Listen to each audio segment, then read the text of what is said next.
The federal ఆంధ్రప్రదేశ్కి స్వాగతం. ప్రశ్న రావణ్ చుట్టూ ఇప్పుడు రచ్చ రాజకీయాలు నడుస్తూ ఉన్నాయి.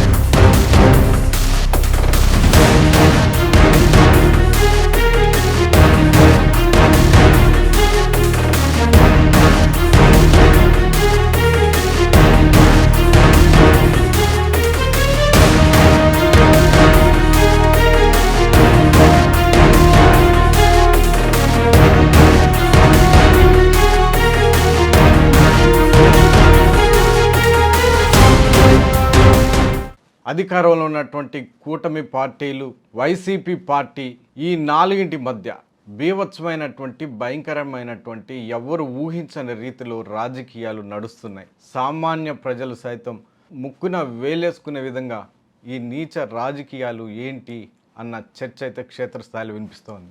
ఇవన్నీ ఏం పట్టించుకోకుండా రావణ్ చుట్టూ ఒక క్రెడిట్ పాలిటిక్స్ అయితే భారీగా నడుస్తూ ఉన్నాయి. దీంట్లో ప్లస్ ఎవరికి అవుతుంది, మైనస్ ఎవరికి అవుతుంది అన్నది కూడా ఇక్కడ కీలకమైనటువంటి చర్చగా మారింది. రావణ్ కులాన్ని ప్రస్తావిస్తూ, మతాన్ని ప్రస్తావిస్తూ ఈ రాజకీయాలన్నీ చేస్తూ వస్తున్నారు. మొత్తం మీద రావణ్ అరెస్ట్ ఎపిసోడ్ అయితే చాలా ఆసక్తికరంగా మారింది. దాని వెనకాల కూడా ఒక ఆసక్తికరమైనటువంటి రాజకీయాలు అయితే కొనసాగుతూ వస్తున్నాయి. తెలుగుదేశం పార్టీ వైసీపీని భారీగా విమర్శలు చేస్తోంది.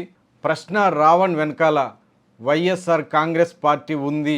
ఆ పార్టీ అధినేత మాజీ ముఖ్యమంత్రి వైఎస్ జగన్మోహన్ రెడ్డి ప్రశ్న రావణ్ వెనకాల ఉన్నారు.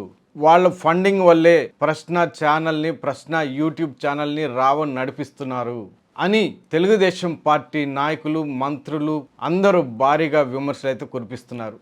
మత విద్వేషాలు రెచ్చగొట్టే విధంగా రావణ్తో చెప్పిస్తున్నారు అన్న వ్యాఖ్యలు కూడా చూస్తున్నాం. సాక్షాత్ ముఖ్యమంత్రి ఇలాంటి వ్యాఖ్యలు చేశారు. మంత్రి ఆనం రామనారాయణ రెడ్డి, తర్వాత బీజేపీ రాష్ట్ర అధ్యక్షులు మాధవ్ సైతం ఈ వ్యాఖ్యలు చేస్తూ వస్తున్నారు. మతపరమైనటువంటి విద్వేషాలు రెచ్చగొట్టినాడు రావణ్, దీనికి వత్తాసు పలుకుతుంది వైసీపీ, జగన్మోహన్ రెడ్డి అని మతపరమైనటువంటి ఒక రాజకీయ కోణాన్ని వాళ్ళు ఆవిష్కరించే ప్రయత్నం చేస్తూ వస్తున్నారు. కులపరంగా, మతపరమైనటువంటి రాజకీయాలు రావణ్ అరెస్ట్ తర్వాత ఈ మూడు పార్టీల మధ్య ఒక ట్రయాంగిల్ రాజకీయ పోరు, ఒక పాలిటిక్స్ వార్ అయితే బాగా నడుస్తూ వస్తోంది. మరోవైపు తెలుగుదేశం పార్టీ, బీజేపీ, జనసేనలు చేస్తూ వస్తున్నటువంటి విమర్శల్ని వైసీపీ ధీటుగానే ఎదుర్కొంటా ఉంది.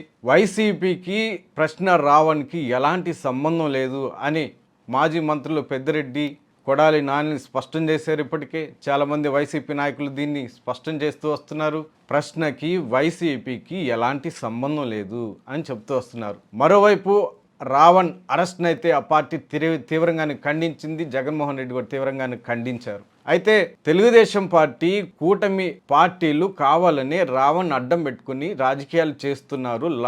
మతపరమైనటువంటి రాజకీయాలని తెరపైకి తీసుకొచ్చి లాభపడ్డానికి వాళ్ళు ప్రయత్నాలు చేస్తున్నారు, కుట్రలు చేస్తున్నారు అన్నది కూడా వాళ్ళు విమర్శలు చేస్తూ వస్తున్నారు. మరి ముఖ్యంగా రావణ్ సామాజిక వర్గాన్ని టార్గెట్గా చేసుకుని కూటమి ప్రభుత్వం లాభపడాలని చూస్తుంది అన్న విమర్శలు కూడా చేస్తూ వస్తున్నారు. ప్రశ్న రావణ్ సామాజిక వర్గం కమ్మ అయితే ఆయన పేరులో జోసెఫ్ ఉందన్న కారణంతో, ఆ నెపంతో అతన్ని దళితుడిగాను, క్రిస్టియన్గాను చిత్రీకరిస్తూ దానిని వైసీపీకి ఆపాదించాలని తెలుగుదేశం పార్టీ, జనసేన, బీజేపీలు కుట్రలు బన్నుతున్నాయి అని వాళ్ళు ప్రతి విమర్శలు, ప్రతి దాడి చేస్తూ వస్తున్నారు. అయితే ఇక్కడ కమ్మ సామాజిక వర్గానికి చెందినటువంటి రావణ్ని దళితుడిగా, క్రిస్టియన్గా తెలుగుదేశం పార్టీ, ఆ పార్టీ మీడియా, ఎల్లో మీడియాలు ఎందుకు దళితుడిగా, దళిత క్రిస్టియన్గా చిత్రీకరిస్తున్నారు? దీంట్లో ఉన్న రహస్యం ఏంటి, వ్యూహం ఏంటి, ఎత్తుగడలేంటి అన్న ప్రశ్నలు కూడా వాళ్ళు సంధిస్తున్నారు. కావాలనే ఒక దళితుడిగా, క్రిస్టియన్గా ప్రశ్న రావణ్ని కమ్మ సామాజిక వర్గానికి చెందినవాడైనప్పటికీ ఈ విధమైనటువంటి చిత్రీకరణ చేస్తున్నారు. దీనిని వైసీపీకి అంటగట్టాలని చూస్తున్నారు.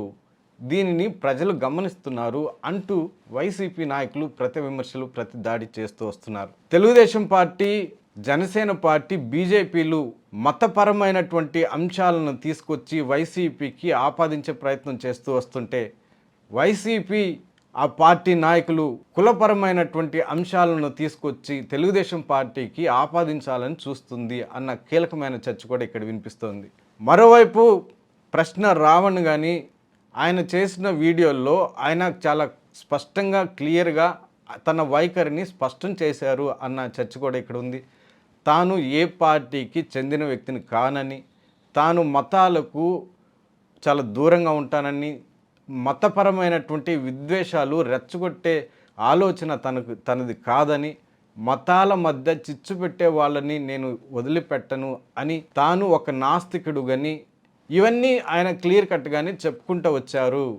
అయితే కావాలని కూటమి అంటే ప్రధానంగా తెలుగుదేశం పార్టీ, జనసేన పార్టీ, బీజేపీలు రావణ్ని ఒక మతపరమైనటువంటి విద్వేషాలను రెచ్చగొట్టే వ్యక్తిగా చిత్రీకరిస్తున్నారు అన్న కీలకమైనటువంటి చర్చ కూడా ఇక్కడ వినిపిస్తుంది. మరోవైపు ప్రశ్న రావణ్ భార్య ఇదివరకే ఒక ప్రకటన విడుదల చేసింది. ప్రశ్న రావణ్ ఏ పార్టీకి చెందిన వ్యక్తి కాదని ఆమె స్పష్టం చేసింది. మతాలకి సంబంధించిన వ్యక్తి కాదని, ఒక నాస్తికుడని ఆమె స్పష్టం చేసింది. కమ్మ సామాజిక వర్గానికి చెందిన వ్యక్తి రావణ్ అని ఆమె స్పష్టం చేసింది. ఏ పార్టీకి చెందిన వ్యక్తి కూడా కాదని స్పష్టం చేసింది. మరి ఇంత స్పష్టంగా రావణ్ కానీ అతని భార్య కానీ స్పష్టంగా చేస్తున్నప్పుడు, తమ వైఖరిని స్పష్టపరుస్తున్నప్పుడు రావణ్ అరెస్టును అడ్డం పెట్టుకొని మత రాజకీయాల ద్వారా కూటమి ఎందుకు లాభపడాలనుకుంటోంది, కుల రాజకీయాల ద్వారా వైసీపీ ఎందుకు లాభపడాలనుకుంటుంది అన్నది ఇక్కడ కీలకమైనటువంటి ప్రశ్నగా మారాయి, చర్చగా కూడా మారింది.